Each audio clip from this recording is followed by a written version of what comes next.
Chapter 49. There never used to be yellow-spotted lizards in the town of Green Lake. They didn't come to the area until after the lake dried up.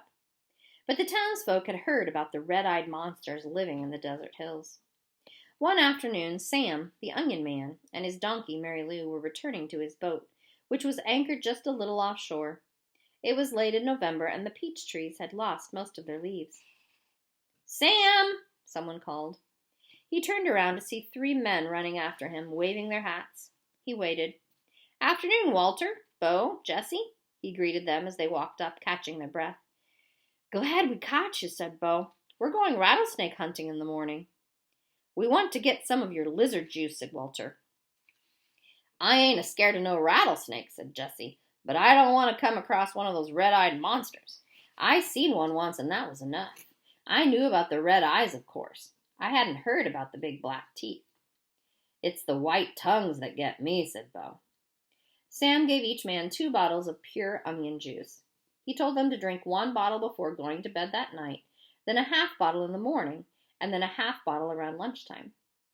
"You sure this stuff works?" asked Walter. "I tell you what," said Sam, "if it doesn't, you can come back next week and I'll give you your money back." Walter looked around unsure, as Bo and Jessie laughed. Then Sam laughed too. Even Mary Lou let out a rare hee-haw. "Just remember," Sam told the men before they left, "it's very important you drink a bottle tonight. You got to get it into your bloodstream. The lizards don't like onion blood." Stanley and Zero sat in the back seat of Ms. Maringo's BMW. The suitcase lay between them. It was locked, and they decided they'd let Stanley's father try to open it in his workshop. "You don't know what's in it, do you?" she asked. "No," said Stanley. "I didn't think so." The air conditioning was on, but they drove with the windows open as well, because, no offense, but you boys really smell bad. Ms. Maringo explained that she was a patent attorney. "I'm helping your father with a new product he's invented. He happened to mention your situation, so I did a little investigating. Clyde Livingston's sneakers were stolen sometime before 3:15. I found a young man, Derek Dunn, who said that at 3:20 you were in the bathroom fishing your notebook out of the toilet. 2 girls remembered seeing you come out of the boys' restroom carrying a wet notebook." Stanley felt his ears redden. Even after everything he'd been through, the memory still caused him to feel shame. "So you couldn't have stolen them," said Ms. Maringo. "He didn't. I did," said Zero. "You did what?" asked Ms. Maringo. "I stole the sneakers."